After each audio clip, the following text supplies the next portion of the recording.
सृष्टि जयंत देशमुख, जागृति Awasthi, प्रेमवदा माधलकर and many more. दोस्तों, इन सब यूपीएससी टॉपर्स में दो चीजें कॉमन है। पहला, सोशियोलॉजी ने इंपॉर्टेंट रोल प्ले किया इनकी सफलता में, एंड दूसरा, इन्होंने स्लीपी क्लासेस का कंटेंट या फिर टेस्ट सीरीज फॉलो की।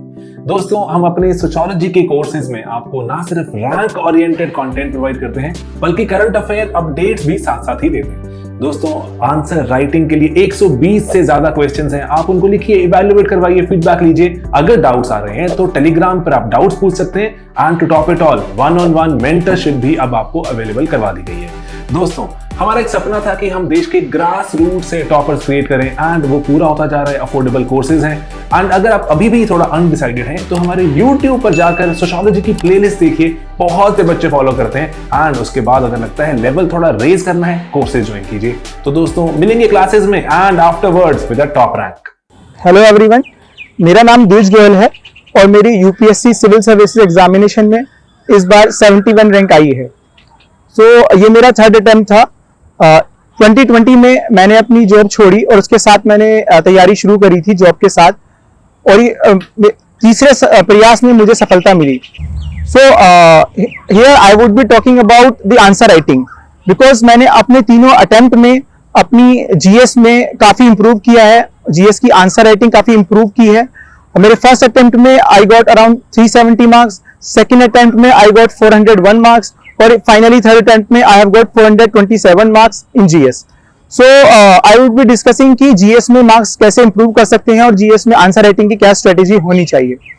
जीएस के आंसर्स मैं अपने इंट्रोडक्शन, बॉडी और कंक्लूजन फॉर्मेट में लिखता था, और मैंने अपने सारे आंसर्स पॉइंट फॉर्मेट में लिखे थे। कंफ्यूजन होता है लोगों के मन में कि पॉइंट्स में लिखें कि पैराग्राफ में लिखें। मुझे लगता है कि पॉइंट्स में लिखना एक बहुत सही स्ट्रेटेजी है, क्योंकि आपके पास ज्यादा पॉइंट्स होते हैं एग्जामिनर्स को बताने के लिए, और आप अपना कंटेंट डाइवर्सिफाई कर सकते हैं। तो now I would be discussing कि चारों GS 1, GS2, GS3 and GS4 सबकी आंसर राइटिंग की स्ट्रेटेजी क्या रहनी चाहिए और कैसे आंसर राइटिंग करनी है। GS1, अगर हम GS1 का सिलेबस देखें तो उसमें क्लियरली मेंशन्ड है art and culture, modern history. तो जो हम प्रीलिम्स के लिए पढ़ते हैं, सेम सोर्सेज वही रखने हैं, केवल उस कंटेंट को याद कर लेना है मेंस के पर्सपेक्टिव से।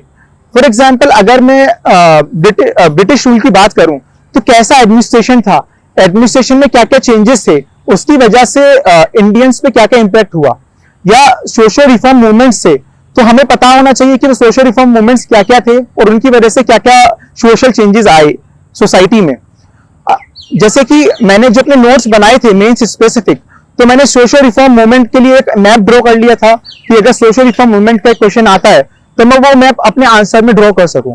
सिमिलरली आर्ट एंड कल्चर में मैंने इंपॉर्टेंट चीजें उसके डायग्राम्स बना लिए थे। For example, temple architecture, Nagara style, Dravidian style, उसके मैंने एक छोटा सा लेआउट डायग्राम बना लिया था कि अगर वो एग्जाम में आता है तो मैं उसको इजीली ड्रॉ कर सकूं।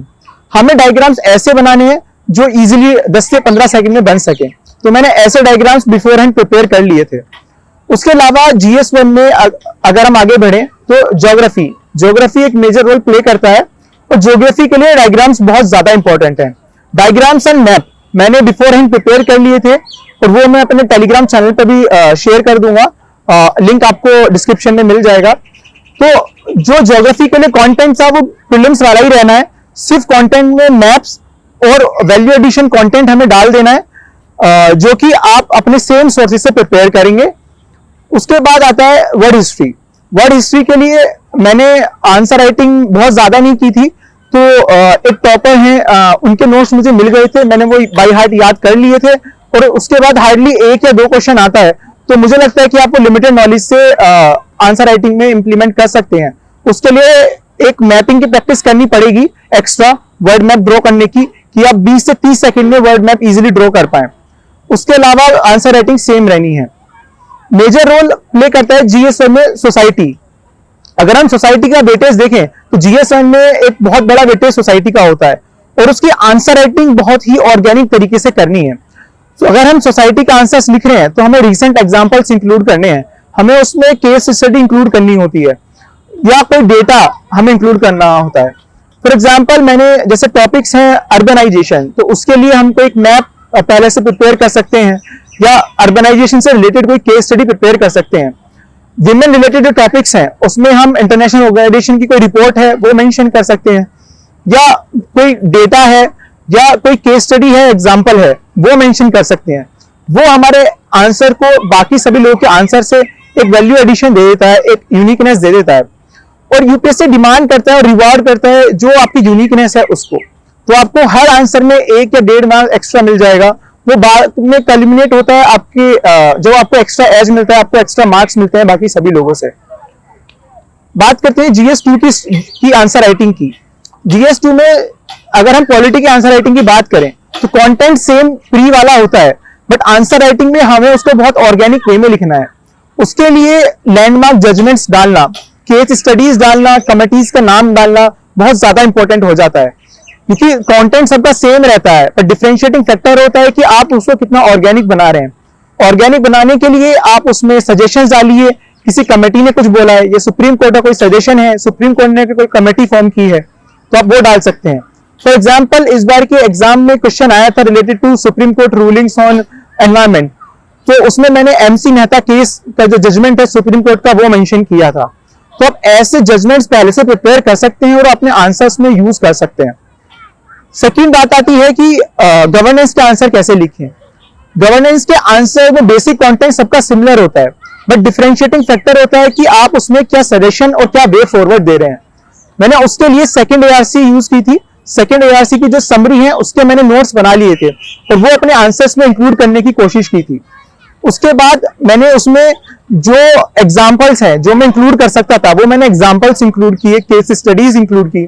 For example I remember self help group का जो क्वेश्चन आता था, तो कुदुमश्री केरला में एक इनिशिएटिव है सेल्फ हेल्प ग्रुप का, तो मैं वो मेंशन करता था। तो ऐसी केस स्टडी और एग्जाम्पल्स मैंने पहले से ही निकाल ली थी और वो अपने आंसर्स में यूज की थी। तीसरी बात आती है इंटरनेशनल रिलेशंस की। इंटरनेशनल रिलेशंस के आंसर्स में मैंने कुछ कोर्स का भी यूज किया था और जो कंटेंट स्टैटिक और डायनामिक है उसको बहुत ही मिक्स करके यूज किया था। पर इंटरनेशनल रिलेशंस के आंसर्स में मुझे लगता है कि अगर कोई क्वेश्चन आता है जहां पर आप मैप ड्रॉ कर सकते हैं तो आपको मैप ड्रॉ करके वहां पर दिखाना चाहिए आपकी अंडरस्टैंडिंग। फॉर एग्जाम्पल अगर इंडिया और सेंट्रल एशिया के रिलेशंस के बीच में क्वेश्चन आ रहा है तो आई यूज टू ड्रॉ इंडिया का मैप और वहां पे कुछ सेंट्रल एशियन कंट्रीज में दिखा देता था। उससे आपके आंसर्स की क्रेडिबिलिटी बढ़ जाती है और देयर आर चांसेस कि आपको वहां पर एक्स्ट्रा मार्क्स मिले। नाउ आई विल डिस्कस कि एक जो अभी रिसेंट ट्रेंड है कि अपने आंसर्स में डायग्राम से फ्लो चार्ट्स कितने यूज करने हैं और कहां यूज करने हैं। तो मुझे लगता है कि पिछले 6-7 साल में एक काफी ज्यादा ट्रेंड हो गया है कि अपने आंसर्स में डायग्राम से फ्लो चार्ट्स यूज करने हैं। बट मुझे लगता है कि बहुत ज्यादा डायग्राम से फ्लो चार्ट्स यूज करने से आप कंटेंट मिस कर जाते हैं। कंटेंट अल्टीमेटली आपको मार्क्स दिलाता है। डायग्राम्स एंड फ्लो चार्ट्स आप वहां यूज कीजिए जहां आपके कंटेंट को वो सप्लीमेंट कर रहे हैं, या आपके कंटेंट जहां आपको ज्यादा लिखना पड़ेगा और स्पेस कम है वहां पर आप डायग्राम्स और फ्लो चार्ट्स का यूज कर सकते हैं। अदरवाइज मुझे लगता है कि कंटेंट पर फोकस करने की ज्यादा जरूरत है, और अगर आप बेसिक कंटेंट भी लिख रहे हैं तो वो भी आप मेन पॉइंट्स के बाद बेसिक कंटेंट भी लिखना जरूरी है। अगर मैं एक अच्छे आंसर की बात करूं तो उसमें बेसिक कंटेंट तो होना ही है, उसके साथ वैल्यू एडिशन होना है। अगर हम खाली वैल्यू एडिशन अपने आंसर में करेंगे और बेसिक कंटेंट मिस करेंगे तो हमें प्रोबेबली उतने अच्छे मार्क्स नहीं मिलेंगे। तो बेसिक कंटेंट के साथ वैल्यू एडिशन डालना है, ना कि वैल्यू एडिशन के साथ बेसिक कंटेंट डालना है। थर्डली, जब हम आंसर राइटिंग की बात करते हैं तो हमें यह भी ध्यान रखना है कि हमारे आंसर की जो क्वांटिटी है, जो पॉइंट्स हैं, हम अपने आंसर में कितने नंबर ऑफ पॉइंट्स डाल रहे हैं। फॉर एग्जाम्पल मैंने थंब रूल बना लिया था, if I am writing a 10 marker question तो मैं उसमें 10 पॉइंट डालने की कोशिश करता था। If I am writing a 15 marker question तो मैं उसमें 12 से 15 के बीच में पॉइंट्स डालने की कोशिश करता था। तो मैंने थंब रूल बना लिया था कि एग्जामिनर अगर आप 10 मार्कर में 6 पॉइंट लिख रहे हैं और सामने कैंडिडेट है वो 10 पॉइंट लिख रहा है तो ऑब्वियसली 10 पॉइंट वाले को ज्यादा मार्क्स मिलेंगे, because the competition is relative, और हम एक रिलेटिव कॉम्पिटिशन में है। तो it is very much important कि क्वांटिटी और क्वालिटी हम दोनों को बैलेंस आउट करके चलें। तो जो हमारे मेजर पॉइंट्स हैं वो हमें पहले लिख देने हैं, लेकिन उसके बाद जो बेसिक पॉइंट्स हैं वो भी हमें मिस आउट नहीं करने हैं और अपने आंसर्स में मेंशन करने हैं। अगर 10 मार्क का क्वेश्चन है तो आप इंट्रो देने के बाद 2 डायमेंशन में उसको डिवाइड कीजिए क्वेश्चन को, जो 2 डायमेंशन यूजुअली क्वेश्चन में पूछी होती है, और 5-5 पॉइंट्स ईच डायमेंशन लिखने के बाद उसको कंक्लूड कर दीजिए। अब मैं बात करता हूं GS3 की आंसर राइटिंग की। तो GS3 का अगर हम सिलेबस देखें तो पहला इकोनॉमी और एग्रीकल्चर वाला पोर्शन है। इकोनॉमी वाले क्वेश्चन में economic survey budget important role play करता है।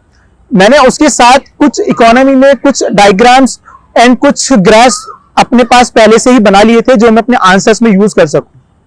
फॉर एग्जाम्पल, अगर मैं इंक्लूसिव ग्रोथ की बात कर रहा हूं, इंक्लूसिव ग्रोथ का आंसर लिख रहा हूं, तो मैं उसमें एक डायग्राम ड्रॉ करने की कोशिश करता था।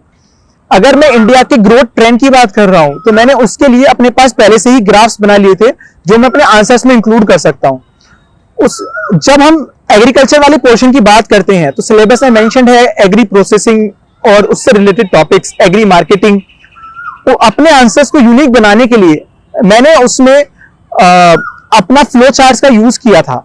जैसे कि अगर मैं एग्री प्रोसेसिंग का कोई क्वेश्चन अटेम्प्ट कर रहा हूं तो आई विल शो कि सपोज मिल्क है, मिल्क से स्किम पाउडर बन रहा है, उससे कैसे वो मार्केट हो रहा है और कैसे वो मार्केट तक एंड कंज्यूमर तक जा रहा है।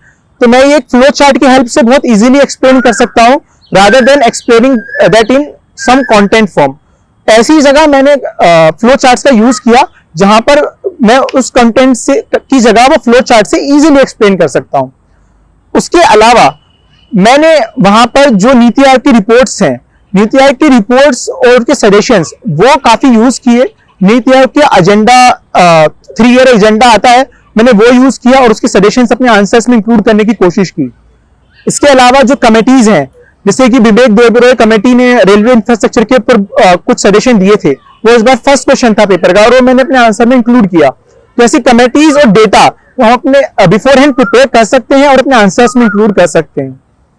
इसके अलावा एक इंपॉर्टेंट क्वेश्चन जो एस्पिरेंट्स के माइंड में रहता है कि कितना डेटा प्रिपेयर करना है और कितना डालना है GS3 में।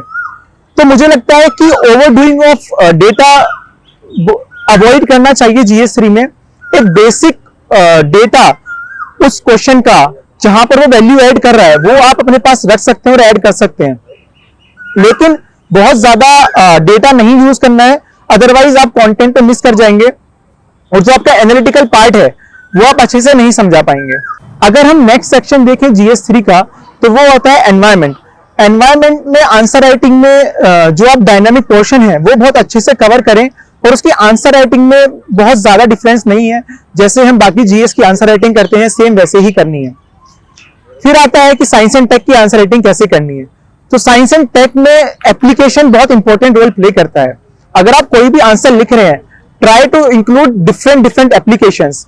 वो एप्लीकेशन डिफरेंट डायमेंशंस के होने चाहिए कि अगर हमसे नैनो टेक्नोलॉजी का क्वेश्चन आया है तो वो मेडिकल फील्ड में क्या एप्लीकेशन होगा, इंजीनियरिंग फील्ड में क्या एप्लीकेशन हो सकता है, मैन्युफैक्चरिंग फील्ड में क्या एप्लीकेशन हो सकता है और जनरल यूज में एक कॉमन मैन के लिए इसका क्या एप्लीकेशन हो सकता है। तो इस तरह आप अपने आंसर को डाइवर्सिफाई करेंगे तो आपके साइंस एंड टेक के आंसर्स काफी अच्छे निकल के आएंगे। और मुझे लगता है कि साइंस एंड टेक के आंसर्स में रादर देन पेज फिलिंग अगर हम प्रिसाइज कंटेंट लिखेंगे तो वो ज्यादा हेल्पफुल होता है और उस पर ज्यादा मार्क्स आते हैं। GS3 में उसके बाद आता है इंटरनल सिक्योरिटी।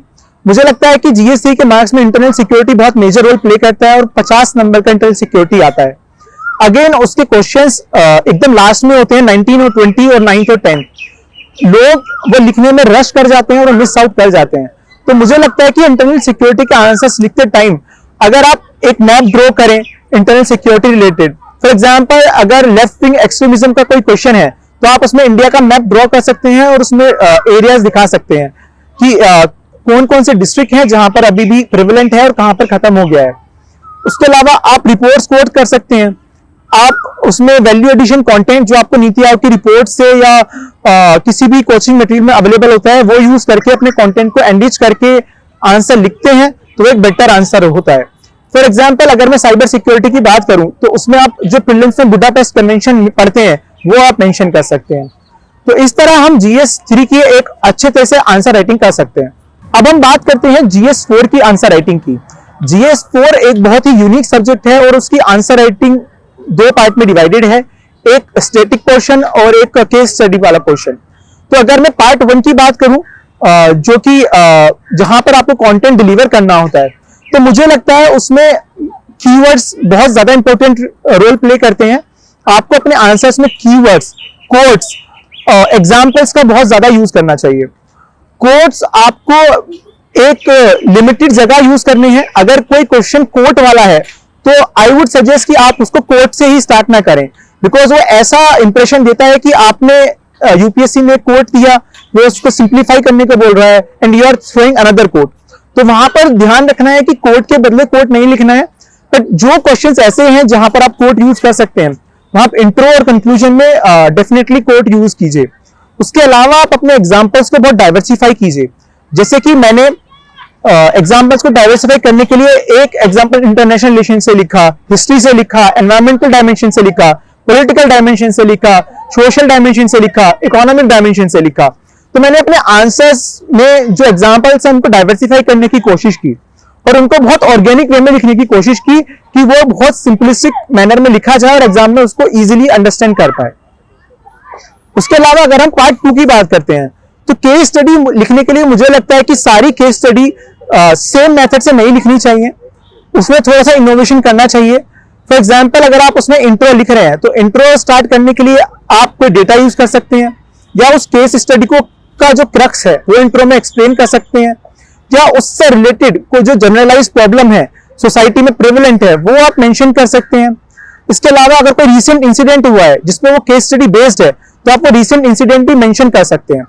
तो इस तरह आप इंट्रो प्रिपेयर कीजिए और बॉडी में जो भी केस स्टडी में क्वेश्चंस मेंशन्ड हैं उनको कवर कीजिए और फाइनली कंक्लूजन में आप एक इनोवेटिव मेथड से कंक्लूड कर सकते हैं और जो भी फिलॉसफी है, सपोज कांटियन फिलॉसफी है, यूटिलिटेरियन फिलॉसफी है, जो भी उस केस स्टडी को सम अप कर रही है वो आप कंक्लूजन में मेंशन कर सकते हैं। तो इससे आपकी केस स्टडी काफी अच्छी और एक होलिस्टिक लगेगी। Thank you DKT for inviting me, thank you for having me to share my journey. Thank you so much.